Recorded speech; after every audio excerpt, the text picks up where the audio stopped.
Okay, this is Virginia Johnson's property. This is out here just off Highway 17 in kind of the Punta Gorda on the way out to Arcadia area. What we've got is a beautiful house with a very unique rear as well as a unique pool deck. The original quote will consist of simply building a custom enclosure to attach to the existing pool deck.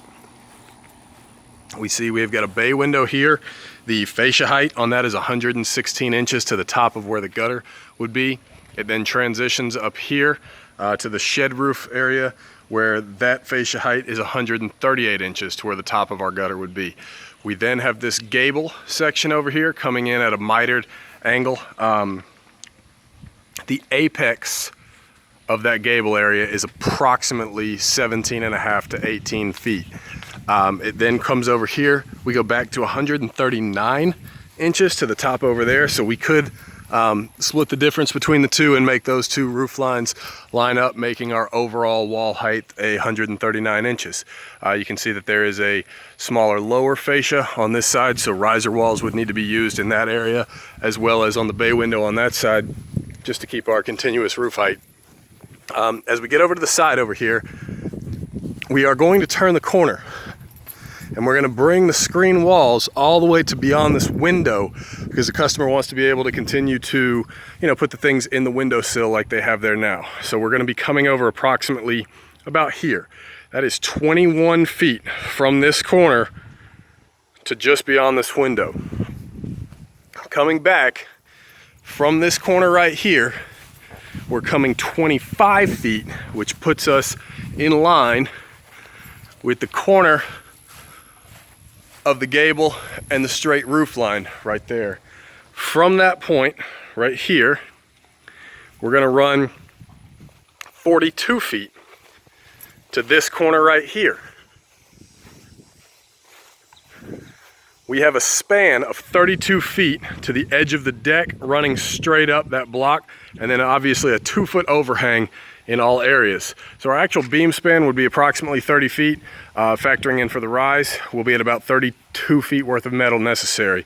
We then angle at approximately 45 degrees right here. That is a 6-foot run, another 6-foot return. It then angles straight from this point right here all the way to this corner, not the outside corner, but this corner, and that is 21 feet. Our beam span in that area over there is going to be approximately 3.5 feet with about 5.5 feet to the of deck walkway area. The plan is basically to start off with a mansard roof. This center section will be a mansard roof. We'll do our standard 3-foot rise, approximately 30-degree rise. When we get up to whatever the apex section of the mansard roof is, that height will correspond over to the gable.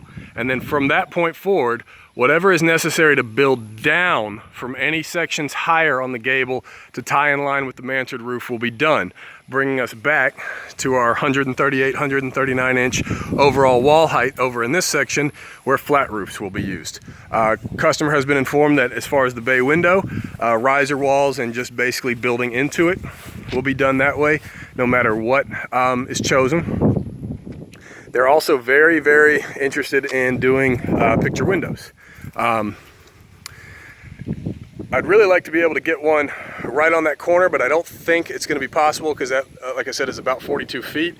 So the next step is going to be looking at doing a deck extension. The customer is interested in squaring off from this corner, running 24 feet to the side here, passing where the deck stops now, and running all the way back to the edge of the house, which would be 28 feet of return.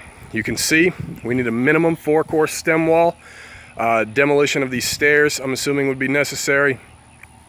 They're very nice 1-inch travertine overlay tiles on top of the deck. Plumbing and irrigation for the pool is along this wall right here, so we wouldn't have to interfere with any of that. And then along all of this interior area, which would become a part of the extension, The only thing I saw is what appears to be a drain for the original deco drain plumbing right here, which we could tie into and extend however necessary. So we're going to be needing to, quote this a multitude of different ways. I'll work up all the prices, all the different designs. Overall, I believe that the roof design that I've described to the customer thus far is what we're going to be basing it on. If we need to tweak anything after pricing is discussed, we can work from there. And then in terms of the picture window, our goal is to get the best possible view so that this window, and this window have the least obstruction. What I'd like to see happen is come right in line between these sliders and this window. So somewhere just to the left, from my point of view, of this column, and drop a post here and run 40 feet in this direction, which will put us, I'd say pretty much in line with straight out from this kind of towel rack area right here. We can list options for picture windows for the rest of the cage as well, or possibly just doing no chair rail throughout.